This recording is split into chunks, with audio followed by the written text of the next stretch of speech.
How's practice been going leading up to tomorrow's game? We've had a very good preseason.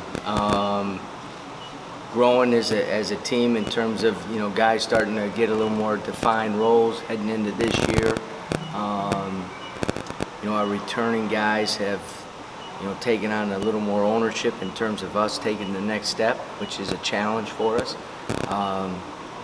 Doing some really good things, and we just got to continue to improve and use every day as a challenge, in terms of being better than we were the day before. As I've said time and time again, that's kind of the core concepts of our program, and we can't change that. But I think our guys are excited to play against another competitor. Practices, this is week number 5, so it's been long, and but it's good to get out there and play against someone else, a team that is really loaded with its juniors and seniors, very veteran team, with a new coach that was at St. Leo, that had great success at another school, so it'll be a good challenge for us tomorrow night. Coach, do you feel like you can pick up where you left off last season a little bit quicker, considering how you guys finished? Yeah, I think that the two things is, one, we had momentum heading into our spring and summer workouts, and then obviously heading into fall practice and so forth. The other thing that's been good is, with only 2 freshmen on the team, everybody else was a returner. We've done a lot more playing in practice, where we're able to review some stuff and then just go out there and compete within that segment, be it offense, defense, special teams, whatever the case might be. Where over the last 2 years, there was maybe a lot more walking through stuff and showing them and explaining why. They know how to do it, they know the why, now we just have to get better at it. And sometimes the best way to do that is in live action. We still do all our breakdown stuff in order for our points of emphasis to be kind of drilled home.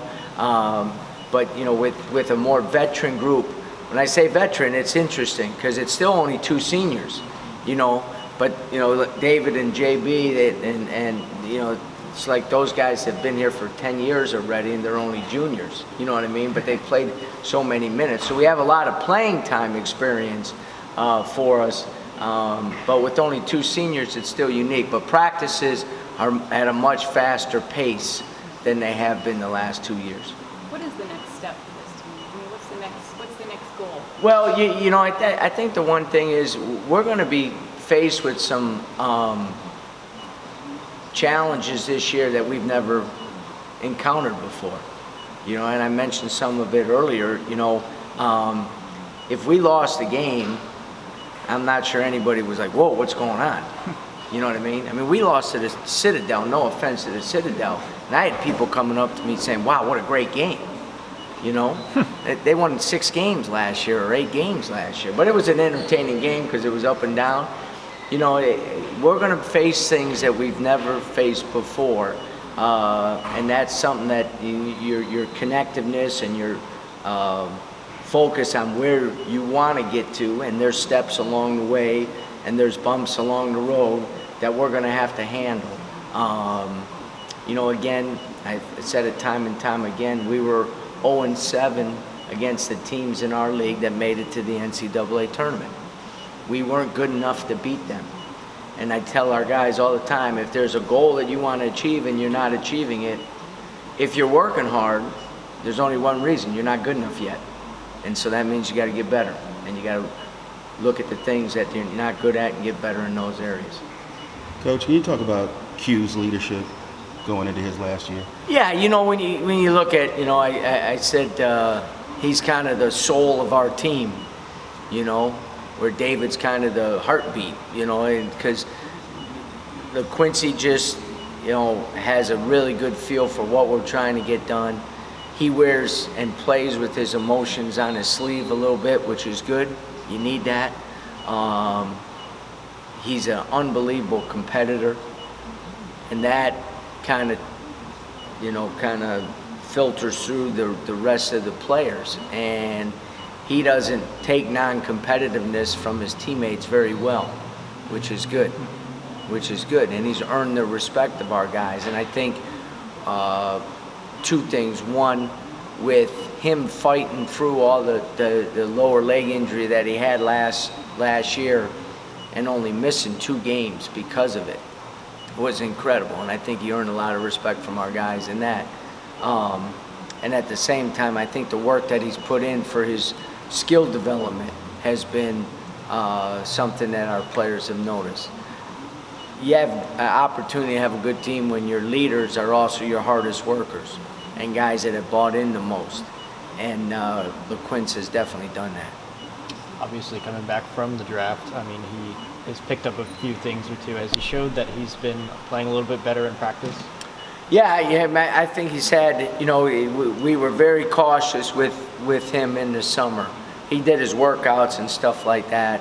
But when we had our close scrimmage the other week, that was the first time he had played in a competitive game since the last DePaul game.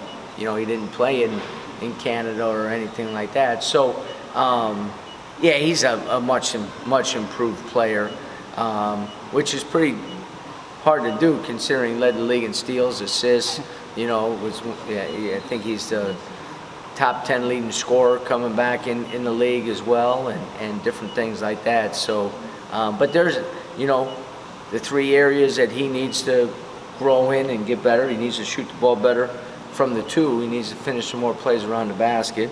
He needs to shoot better from the free throw line, and his assist to turnover ratio, if it could improve, would be, now you're talking about one of the elite point guards in the country, if he's able, and he's a small amount off in each of those 3 areas. When he transferred from Gardner-Webb, did you think he would be at this level that he is at now?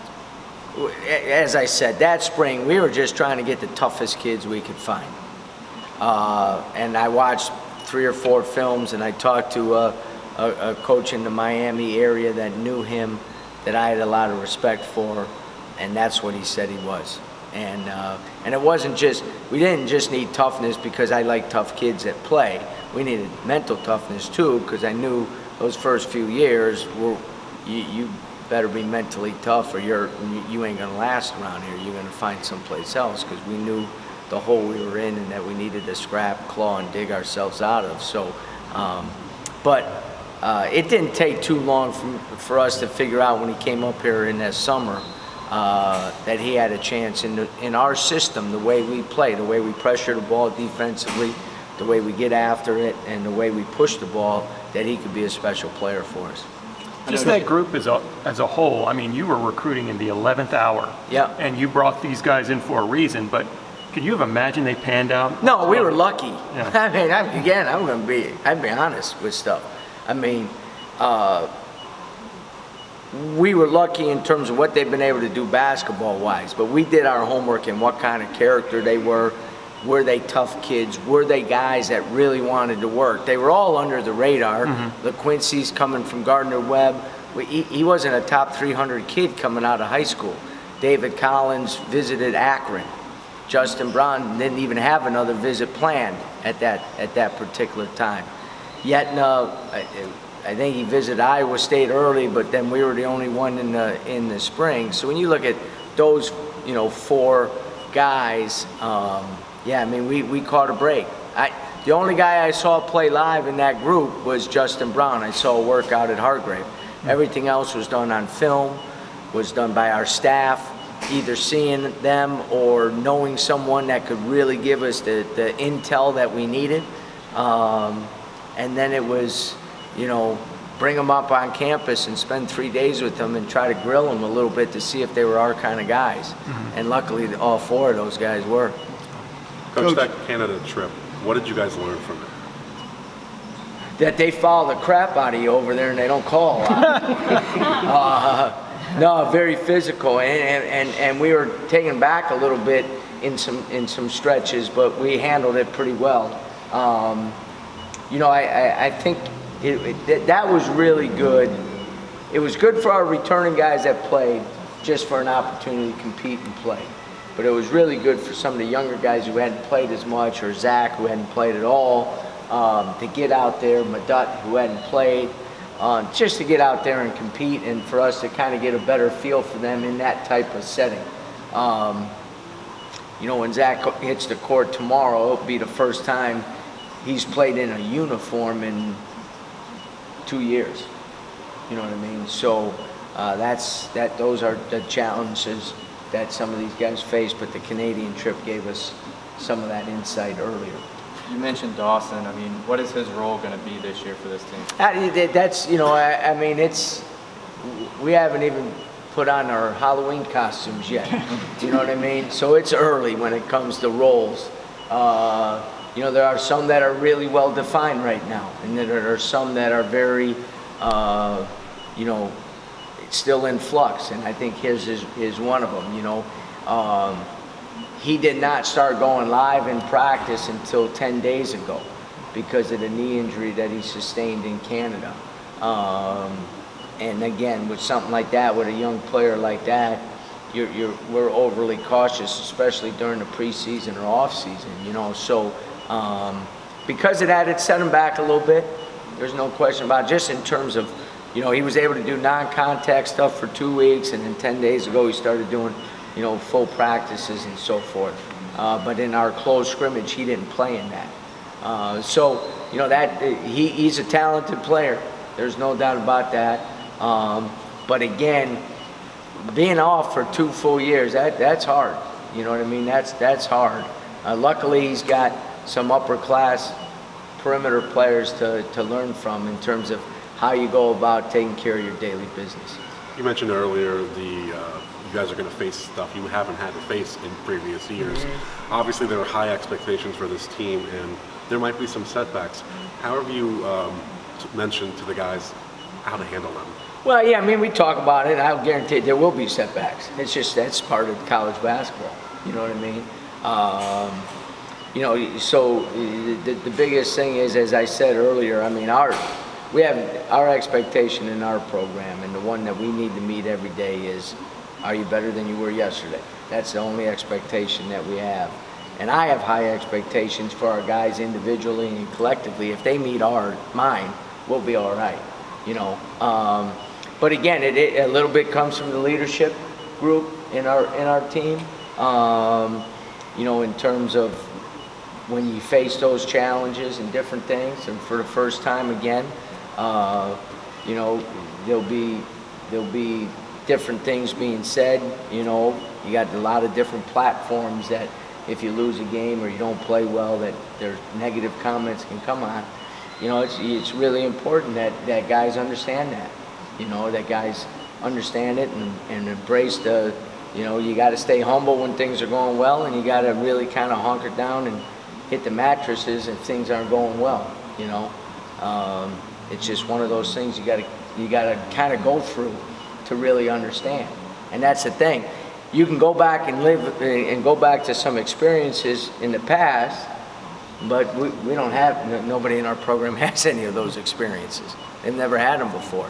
So it's going to be new every single time it happens. You mentioned, the Citadel earlier and them not getting to double-digit wins.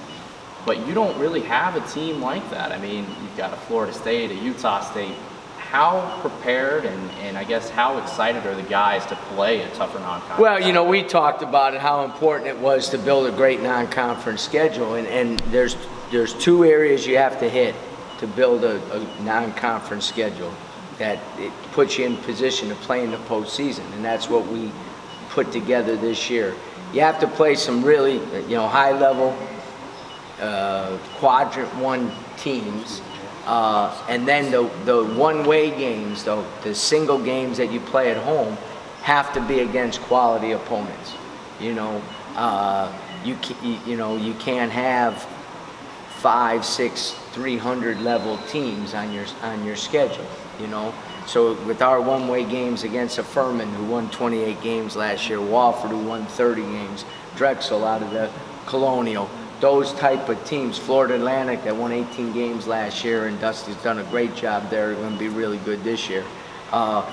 Those help build the foundation, and then you play the Florida States, then you play the Boston Colleges out of the ACC, Utah State number 15 or 16 in the country. You go to the tournament, you play Loyola, who was in the Final Four 2 years ago. if you have a chance, you'll play New Mexico State, who I think is 12th or something like that, 30-5 last year, or whatever the case might be. On the other side, you got Nebraska out of the Big Ten, Washington State out of the Pac-12. So, you know, our guys are excited about it. You know, I'm excited about it to a certain extent, you know, but you know, you want to put yourself in a position where heading into conference play, if you take care of things and you continue to develop, you're talked about as a team that can make it to, you know, a postseason, and that's where maybe years in advance of where we thought we'd be, that's where we're at right now. So we have to go. We had to kind of change it, the philosophy heading into this year. The other positive thing with this year's schedule, we only owe one game next year, and that's going back to Boston College. Everything else, the slate is clean, so you're able to now maybe if you have a good year and your RPI is good again, now you're able to start attracting some other teams. Because right now, the 2 or 3 300 level RPI numbers that we had really have impacted our ability to schedule out of conference opponents. Coach, you talked about mental toughness and climbing out of the hole. Where do you feel like you guys stand on that? Like, do you feel like you're kind of out of that hole, or do you feel like you still have some ways to go? Well, I think you always want to have that hole behind you and know where it's at. You know what I mean? Because you know, we can't forget where we were and how we got here. That's the biggest thing, you know, and it's a temptation where you start getting a little fat and sassy a little bit if you think you've arrived. We have not arrived.